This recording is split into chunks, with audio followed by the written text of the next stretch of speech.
दोस्तों नमस्कार, मैं हूँ विनीता यादव और आप देख रहे हैं न्यूज़ नशा आदत हर खबर की। और खबर यहाँ पर अमित शाह को लेकर है कि पार्लियामेंट में जो उन्होंने बोला था कि भीमराव साहब अम्बेडकर को लेकर कि जितना नाम आप उनका लेते हैं, इतना अगर भगवान का लिया होता तो वो मिल जाता।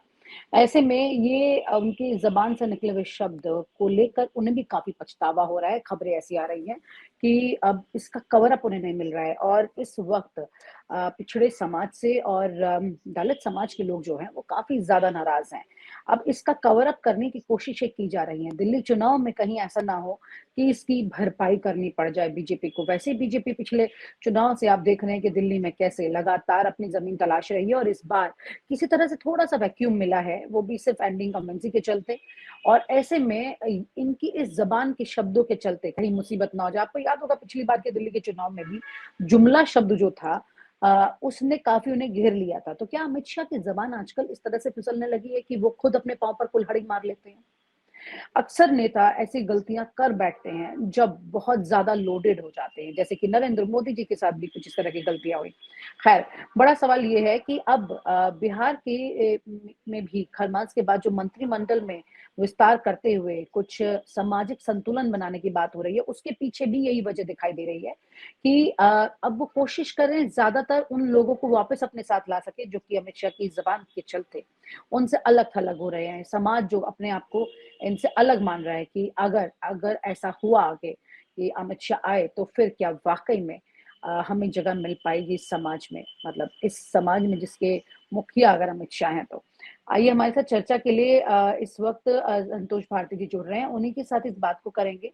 सर ये बहुत इम्पोर्टेंट बात है कि जिस तरह से अमित शाह जब वो पिछले चुनाव में भी उन्होंने जुमला शब्द बोल दिया, अब इन्होंने ये बोल दिया।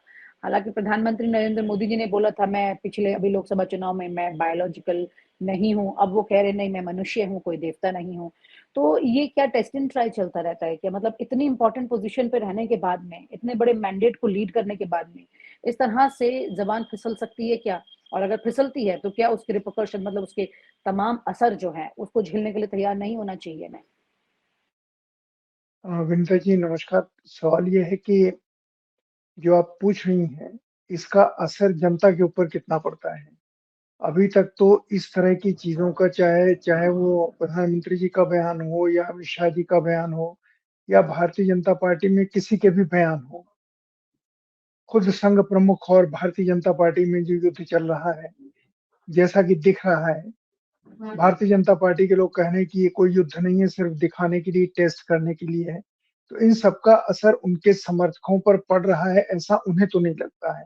ये सिर्फ उन लोगों को लगता है आप जैसे अ, जिनको वो लोग छिद्रान्वेषी कहते हैं, जो कहते हैं कि ये लोग तो बाल की खाल निकालते हैं। इसलिए वो निष्कंटक और बिल्कुल बिना किसी हिचक के अ, वो इस तरह के बयान देते हैं। आज आपको खबर दे दूँ कि आपने जो कहा है कि ऐसा बिहार में होगा या दिल्ली में अमित शाह जी को एक अंदाज़ा है कि चुनाव से दूर रखा जा सकता है। लेकिन आज ही सुबह से भारतीय जनता पार्टी ने सारे देश में अपने कार्यकर्ताओं को दलित बस्तियों में भेजना शुरू कर दिया। आज सुबह से भारतीय जनता पार्टी के कार्यकर्ता दलित बस्तियों में जा रहे हैं और उनको जाकर के कि वो देश के लिए क्यों महत्वपूर्ण है, क्यों उनको भारतीय जनता पार्टी के साथ रहना चाहिए, क्यों समाज के लिए उनका उनका मुख्य धारा में आना आवश्यक है, ये समझाने के लिए जा रहे हैं। अब वहाँ कौन क्या समझाएँगे वो अलग चीज़ है क्योंकि जो भारतीय जनता पार्टी शासित राज्यों से जितनी भी खबरें आ रही हैं, वहाँ पर दलितों के ऊपर जिस तरह के अत्याचार हों, चाहे वो पेशाब करना हो, चाहे डंडों से पीट-पीट के मारना हो, ये जो दलित समाज के नौजवानों के अपने सोशल मीडिया में छोटे-छोटे उनके ग्रुप्स हैं, उनमें ये बहुत ज़्यादा चल रहा है। अमित शाह जी ने ये बयान दिया था, बहुत सोच समझ के नहीं दिया था। वो एक रॉ में इस बात को कह गए थे, ऐसा उनका कहना है। लेकिन वो जो जिसको धारा प्रभाव बोलने में परेशानी होना कहते हैं, वो उनसे हो गई और वो बहुत अच्छे टेस्ट में नहीं था। उन्होंने कहा जिस तरह से कहा था अम्बेडकर, अम्बेडकर, अम्बेडकर कई बार नाम लिया था और अगर वो जो आपने अभी शुरू में कहा कि अगर वो इतनी बार भगवान का नाम लेते उनके उनके कई जन्म सफल हो जाते, उन्हें स्वर्ग में स्थान मिलता। इस बयान को लेकर के दलितों में क्षोभ है, गुस्सा है और दलितों में इतना गुस्सा है कि जिसको कि कंट्रोल करने के लिए आज से भारतीय जनता पार्टी को दलित बस्तियों में अपने कार्यकर्ताओं को हर जिले में भेजना पड़ रहा है। सिर्फ दिल्ली का सवाल नहीं है, सिर्फ बिहार का सवाल नहीं है, हर सारे देश में उनको जाना पड़ रहा है और दलित बस्तियों में लोगों से संपर्क करना पड़ रहा है। आज सुबह से ये शुरू हुआ। मेरा इतना कहना है कि अमित शाह का ये कहना और अमित शाह को अगर सचमुच दिल्ली चुनाव से दूर रखते हैं तो ये मानना चाहिए कि भारतीय जनता पार्टी ने ये जो नुकसान हुआ है, जिसे डैमेज कहते हैं अंग्रेजी में, अगर वो नुकसान राजनीतिक नुकसान हुआ है तो भारतीय जनता पार्टी इसको दिल्ली में तो उसके ऊपर इनके ऊपर असर पड़ना इसलिए आवश्यक है क्योंकि दिल्ली में अभी तक भारतीय जनता पार्टी का कोई चेहरा सामने आया ही नहीं है जिसे सामने रख करके वो चुनाव लड़ सकें या जिसे मुख्यमंत्री कह सकें। अरविंद केजरीवाल बार बार यही कह रहे हैं कि बिना दूल्हे की बारात है, दूल्हा कौन है? तो उसकी जगह पर ये प्रधानमंत्री मोदी का चेहरा सामने रख रहे हैं और ये दिल्ली में भारतीय जनता पार्टी के लिए बहुत नुकसान की चीज है क्योंकि सब लोग कह रहे हैं कि प्रधानमंत्री मोदी तो मुख्यमंत्री बनेंगे नहीं। हर जगह तो आपने मुख्यमंत्री सामने रख के चुनाव किया, कुछ जगहों पे नहीं किया तो उनको आपने डेवलप किया। जैसे महाराष्ट्र में देवेंद्र फडणवीस को सबको मालूम था कि उन्हीं को मुख्यमंत्री बनना है, उनको चुनाव की भी जिम्मेदारी दी थी उनको और नितिन गडकरी जी को। दिल्ली में इन्होंने किसी को अब तक डेवलप ही नहीं किया और यहाँ तक कि शायद आज एक मीटिंग होने वाली थी जो अमित शाह जिसमें शामिल थे और अमित शाह जी की यहाँ ही पहले वो बैठक हुई, मोदी जी तो बहुत बाद में शामिल हुए, जिसको वर्किंग कमेटी की मीटिंग कहते हैं। उसमें अमित शाह ने सारे फैसले दिल्ली के चुनाव को लेकर के किए, लेकिन अमित शाह ने उसका संबोधन या उसकी जानकारी लोगों को नहीं दी। ये प्रधानमंत्री मोदी ने जब इस नाते मीटिंग की कि वो जितने भी प्रमुख पदाधिकारी हैं उनके साथ वो बात कर रहे हैं, वो लोगों के सामने आई। तो अमित शाह जी के बयान का नुकसान होना तो दिखाई देता है। नुकसान होगा या नहीं होगा हम नहीं जानते, लेकिन नुकसान होता अभी तो दिख रहा है और अभी चुनाव में काफी समय है। भारतीय जनता पार्टी अपनी सीटों में बढ़ोतरी करने के लिए वो कई उन दलों से भी संपर्क कर रहे हैं जिनके साथ पूर्वांचल के लोग हैं। जैसे एक जनहित दल यहाँ छोटा सा है जिसमें बिहार के साधु यादव भी उनको सपोर्ट कर रहे हैं और जिनके साथ पूर्वांचल के लोग हैं। दरअसल ये लड़ाई पूर्वांचल के वोटरों को अपनी तरफ खींचने की लड़ाई है, जिनका नुकसान भारतीय जनता पार्टी को मुश्किल में डाल सकता है। विंटर जी, दिल्ली में 3-4 ग्रुप हैं जिनकी वजह से दिल्ली का चुनाव किधर जाएगा इसका विश्लेषण किया जा सकता है, अंदाजा लगाया जा सकता है। जैसे पूर्वांचल एक के लोग, पूर्वी उत्तर प्रदेश और बिहार के लोग जिन्हें पूर्वांचल का कहते हैं, उनका एक बहुत बड़ा ग्रुप है। दूसरा यहाँ पर पंजाबी समुदाय का एक बहुत बड़ा ग्रुप है, तो पंजाबी समुदाय क्या फैसला करता है इसके ऊपर बहुत डिपेंड करेगा। तीसरा सबसे बड़ा ग्रुप यहाँ पर पहाड़ी समाज जिनको लोग काउंट नहीं कर रहे हैं, पहाड़ के लोगों का है कि उन लोगों को साधने की कोशिश भारतीय जनता पार्टी कर रही है कि नहीं कर रही है। हो सकता है पुष्कर सिंह धामी को यहाँ पर बड़े पैमाने के ऊपर प्रचार करने के लिए बुलाया जाए, क्योंकि जो पहाड़ के लोग हैं, उत्तराखंड और कुमायूं के लोग, वो सारे लोग अब एक तरीके से बहुत असर रखते हैं दिल्ली में और उनकी संख्या भी बहुत ज्यादा है। तो ये जो 3-4 ग्रुप हैं और उसके बाद फिर सामान्य ग्रुप जैसे नौजवानों के बीच में जो वादे आप कर रहे हैं उन वादों को आपने दूसरी जगह पूरा किया है कि नहीं किया है। मुद्दों के ऊपर आधारित तो ये चुनाव नहीं है क्योंकि अभी तक मुद्दों के की बात सामने आई नहीं है। अभी भी यहाँ पर आखिर हमारे अभी दिल्ली के चुनाव में पाकिस्तान का नाम आना संभावित है कि किसी न किसी तरीके से जी। कहा जाएगा कि अगर यहाँ पे अरविंद केजरीवाल जीते तो पाकिस्तान में खुशी मनाई जाएगी। बांग्लादेश का नाम आना स्वाभाविक है और बांग्लादेश के बारे में जी तो सर। बांग्लादेश तो एक जी सर। तरीके से आ गया है विनीता जी यहाँ पर। तो अमित शाह, ये मैंने सारी चीजें इसलिए कह दी कि अमित शाह के जी। बयान के साथ ये फैक्टर भी भारतीय जनता पार्टी की जीत में और हार में बहुत बड़ा रोल प्ले करने वाले हैं। जी, सब समझने की ये बात है कि इस तरह की परिस्थितियाँ मालूम है, पुराने खिलाड़ी हैं ये राजनीति के, उसके बावजूद भी इस तरह से ऐसे वक्तव्य देना, वो भी रिकॉर्ड में, पार्लियामेंट में। आप खुद पार्लियामेंट मेंबर रहे हैं। व्यक्ति वहाँ एक-एक शब्द की तैयारी करके जाता है और जो इतनी बड़ी तैयारी कर रहा हो, जिसको पूरा चुनाव भी देखना है, सब चीज़ें हैं। उन्होंने किस मंशा से ये बोला, इसमें भी अपना एक बड़ा सवाल है। सिर्फ ज़बान तो नहीं फिसली है। बीजेपी वाले कह रहे हैं नहीं वो बस बोल गए फ्लो में। लेकिन क्या वाक़ई में फ्लो में बोल गए या फिर ये अपने आप में एक एक्सपेरिमेंट था? विंटर जी, ये लापरवाही थी, एक्सपेरिमेंट नहीं था। पिछले 10 साल से लोकसभा में भारतीय जनता पार्टी का बहुमत है सर लेकिन ये और लापरवाही भी तो प्रचंड उनकी सोच बताती है। मैं बता रहा हूँ प्रचंड बहुमत था। उसका कारण ये है कि पिछले 10 साल में अगर हम लिस्ट देखें तो लोकसभा में दिए हुए बयानों में परस्पर अंतर्विरोध है। बाहर दिए गए भाषणों में परस्पर अंतर्विरोध है। सत्य को वो किस तरीके से देखते हैं, वो लोगों को समझ में नहीं आ रहा है कि ये तथ्यात्मक गलतियाँ या एक उसका जो प्रस्तुतिकरण है वो क्यों इस तरीके से किया जा रहा है और उसकी कोई भी ऐसी भारतीय जनता पार्टी के नेताओं की मंशा नहीं दिखाई देती है लोकसभा के बयानों में कि उनको इसका कोई खेद है या इसको लेकर के जो उन्होंने तथ्यात्मक विवरण दिए हैं उनकी उसको उन्होंने सुधारा हो। तो जब उनको लगता है कि देश हमें हमारे साथ है, देश हमें चुन रहा है, हम राज्यों में जीत रहे हैं, खासकर अभी हरियाणा और महाराष्ट्र में जो हुआ, सबके बावजूद हम जीत रहे हैं, तो हमको किसी भी प्रकार के संशोधनों की आवश्यकता नहीं है, न तथ्य में, न अपनी शैली में, न अपने बिहेवियर में। और वही वो चूँकि वो देख रहे हैं कि लोग उनके साथ हैं सब कुछ करने के साथ, तो उनको लगता है कि वो जो बोलते हैं लोग उसी को सच मान रहे हैं। और ये भारतीय जनता पार्टी के जितने भी सदन के नेता हैं, उनके बारे में अब उनको उसकी कोई चिंता नहीं है। अब जिस तरीके से उन्होंने प्रवेश वर्मा और विधुरी जी को टिकट दिया है, अब आज अरविंद केजरीवाल ने प्रवेश वर्मा को और विधुरी को लेकर के सवाल उठाया। एक तो उन्होंने कहा कि विधुरी को मुख्यमंत्री का चेहरा बनाने की कोशिश हो सकती है और प्रवेश वर्मा ने काम क्या किया है या विधुरी ने अपने साथ ये बात बताएं।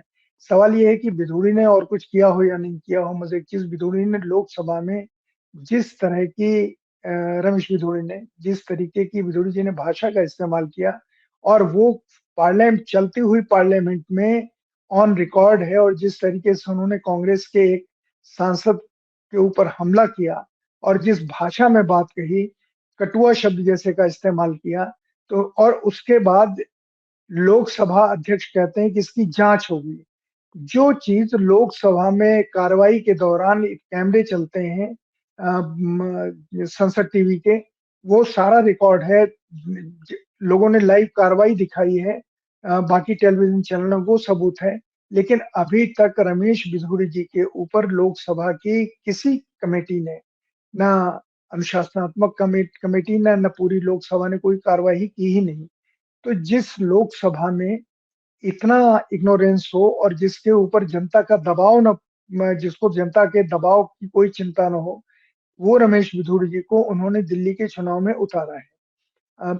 रमेश बिधूड़ी जी मुख्यमंत्री आतिशी के खिलाफ मुख्य उम्मीदवार है। रमेश बिधूड़ी जी न केवल उम्मीदवार हैं बल्कि अभी भी ऐसे ही बयान दे रहे हैं। उन्होंने प्रियंका गांधी के गाल की जैसी सड़कें बना देंगे, ये बयान दिया उन्होंने। खासकर महिलाओं को लेकर उनकी जो राय है वो जग जाहिर है और अभी भी वो उनको रमेश बिधूड़ी जी को किसी तरह की चिंता की नहीं आ रही कि उनकी भाषा में कोई फर्क है।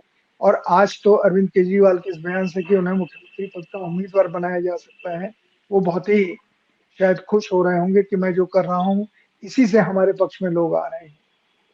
अब हुँ। ये दिल्ली की स्थिति है, तो आप जो बात कह रही हैं मैं उसका एक ही जवाब दे रहा हूँ कि जब जनता में इसको लेकर के कहीं आक्रोश नहीं है, कहीं चर्चा नहीं है, कहीं प्रदर्शन नहीं है, धरना नहीं है, कोई भी ऐसा चिन्ह नहीं दिखाई देता कि जनता भारतीय जनता पार्टी के नेताओं की भाषा को लेकर के, चाहे वो अमित शाह जी हों या बिधूरी जी हों या प्रवेश वर्मा ने जिस तरीके से नोट बांटे और सब जगह दिखाए और उन्होंने जो भी झूठ कहा या सच कहा उसके बारे में जब लोगों ने सवाल ही नहीं उठाए, राजनीतिक दलों ने या सामान्य लोगों ने, तो हम क्या माने।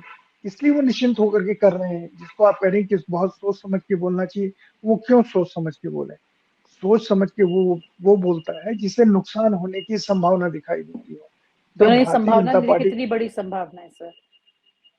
हाँ, लेकिन दिखाई तो नहीं दे रही ना, इसीलिए उन्होंने दिल्ली में सीधे-सीधे मोदी जी को अपने सामने रख लिया है। आप बताइए, भारतीय जनता पार्टी ने सारे देश के सामने अरविंद केजरीवाल बनाम प्रधानमंत्री मोदी चुनाव कर दिया है कि अगर दिल्ली में भारतीय जनता पार्टी जीतती है तो उसका श्रेय मोदी जी की फोटो को जाएगा, मोदी जी के बयानों को जाएगा, मोदी जी के भाषण को जाएगा। जी, और अगर जी। हारते हैं तो स्थानीय लोगों के ऊपर जाएगा। उनके पास तो प्रदेश में कोई, मैं फिर कह रहा हूं बार बार कि प्रदेश में किसी एक को मुख्यमंत्री पद का चेहरा आप मत बताइए, लेकिन उनको मुख्य रूप से चुनाव का प्रभार तो दीजिए ताकि लोगों को पता चले कि ये नेता है। आप जी। विनीता जी, आपको याद होगा पहले हुआ करते थे, once upon a time doctor Harshvardhan नाम के सज्जन थे जो केंद्रीय जी, मंत्रिमंडल जी। के भी सदस्य थे। हेल्थ और मिनिस्टर हैं कई बार। हुँ। डॉक्टर हर्षवर्धन जैसा निष्कलंक आदमी जिसके ऊपर कोई एक धब्बा नहीं है, जिन्होंने भारतीय जनता पार्टी को खड़ा किया दिल्ली में, हुँ। उनका बहुत बड़ा रोल है मदन लाल खुराना वगैरह के बाद पिछले 10 वर्षों में। जी सर। अ, उनको आपने सीन से बिल्कुल गायब कर दिया। अब आप जिनको जिनको लेके सामने आ रहे हैं, उनमें आप किसको चाहते हैं कि वो मुख्यमंत्री, मतलब भारतीय जनता पार्टी का ज़ोर किस नेता की तरफ है? किसी नेता की तरफ नहीं है। तो इसलिए भारतीय जनता पार्टी एक मज़ाक बनवा रही है बांसुरी स्वराज का, कि बांसुरी स्वराज को एक मुझे ऐसा लगता है कि अगर बांसुरी स्वराज को, ये हम निष्पक्ष होकर बात कर रहे हैं, अगर बांसुरी स्वराज को भारतीय जनता पार्टी दिल्ली में संभावित उम्मीदवार के रूप में रखे मुख्यमंत्री पद के रूप में, तो इस चुनाव में 25 साल तक के नौजवानों का बहुत बड़ा रोल होने वाला है, और होने वाला है कि कौन जीतेगा कौन हारेगा इसमें। और बांसुरी स्वराज उनके लिए बहुत ज्यादा सम्यक, मतलब चेहरा भी सौम्य है, भाषा भी सौम्य है। अब उनके खिलाफ एक बड़ा अभियान भारतीय जनता पार्टी के भीतर ही चल गया है कि वो तो सुषमा स्वराज की अगर होती तो अलग बात थी, बांसुरी स्वराज को भी कैसे इतना, लेकिन बांसुरी स्वराज को आपने टिकट दी, बांसुरी स्वराज जीती हैं। भारतीय जनता पार्टी के साथ सबसे बड़ी विनीता जी यही दिक्कत है कि वो फैसले करते हैं, देर में करते हैं, पर इस देर से फैसले का उनको कोई नुकसान नहीं होता। महाराष्ट्र का चुनाव बैठे-बैठे कांग्रेस और युति हार गई। महासंगठना हार गया ना, ये जो उद्धव ठाकरे वगैरह का। और भारतीय जनता पार्टी अब सक्सेसफुली ये बात सामने लेके आ रही है कि जी। अब उद्धव ठाकरे हमारे साथ मिलने वाले हैं।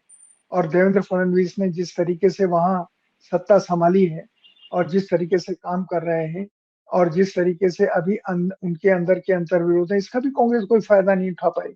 तो प्रश्न सिर्फ इतना है कि भारतीय जनता पार्टी को अगर अपना नुकसान होता नहीं दिखाई देगा, तो अपना वो चाल, चरित्र और चेहरा, जो राजनीति में ये 3 शब्द बहुत धड़ल्ले से बोले जाते हैं, वो अपना क्यों बदलेंगे? उनको कोई नुकसान कहीं होता दिख नहीं रहा है। पर अगर नुकसान हुआ इस चुनाव में, तो अमित शाह जी लीडरशिप में अपनी बात रख रहे हैं, नहीं रख रहे हैं। अब जैसे आज की खबर आई है कि सब सारी मीटिंग अमित शाह जी ने की। दिल्ली के चुनाव को लेकर के रणनीति उन्होंने बनाई, लोगों को उन्होंने काम सौंपे, लोगों को उन्होंने जिम्मेदारियां दी। तो अब अमित शाह जी को भी इसका, देखिए अमित शाह जी बहुत बुद्धिमान आदमी है, बहुत बुद्धिमान आदमी है। और अमित शाह जी नई नई चीजें बताते हैं। आप बताइए, किसी ने, विनीता यादव जी, तुलसीदास जी की आत्मा हैरान हो रही होगी जब वो कहते हैं कि राम ने भरत को भेजा था रावण से शिक्षा लेने के लिए। जब युद्ध हो रहा था, राम रावण युद्ध, और रावण को तीर मारा था, तो उन्होंने भरत को भेजा था। अब ये उन्होंने एक बार नहीं 2-3 बार कहा, लेकिन किसी ने सवाल पूछा उनसे कि भैया वो लक्ष्मण थे, भरत नहीं थे? किसी ने पूछा? किसी ने नहीं पूछा। तो सवाल ही, अगर कोई सवाल ही नहीं पूछता है कि हमारे प्रधानमंत्री जी तो तक्षशिला को बिहार में ले आए, तो सवाल ये कि इस तरीके की तथ्यात्मक गलतियां जो होती हैं, उनके ऊपर कहीं टेलीविजन में चर्चा हो, अखबार में चर्चा हो, लोगों के बीच में चर्चा हो, तब तो भारतीय जनता पार्टी के ये 2 वरिष्ठ नेता अपने को सुधारें या और नेता अपने को सुधारें, लेकिन अगर कहीं चर्चा ही ना हो, तो क्यों सुधारें? तो वो मानते हैं जी। कि जो हम कहते हैं वही धर्म है, जो हम कहते हैं वही कानून है, जी इसलिए सर, धड़ल्ले लेकिन से ऐसा बोले। हाँ, बिल्कुल धड़ल्ले से बोल रहे हैं लेकिन इसके असर हो रहे हैं और इसीलिए बैकफुट पर उन्हें जाना पड़ रहा है और अपनी रणनीतियाँ बदलनी भी पड़ रही हैं। तो ये बड़े नेता हैं लेकिन इन्हें सोच कर बोलना चाहिए। खैर नहीं बोलते हैं तो असर साफ दिखाई दे जाते हैं। बहुत-बहुत शुक्रिया sir. Thank you so much आपने कई सारे पॉलिटिकल एनालिसिस को इस चर्चा में शामिल किया। Thank you so much sir. और आप हमसे जुड़े रहने के लिए सब्सक्राइब करें यूट्यूब पर, फॉलो करें ट्विटर पर और लाइक करें फेसबुक पर। और ज्यादा जानकारी के लिए आपको टाइप करना होगा सिर्फ न्यूज नशा।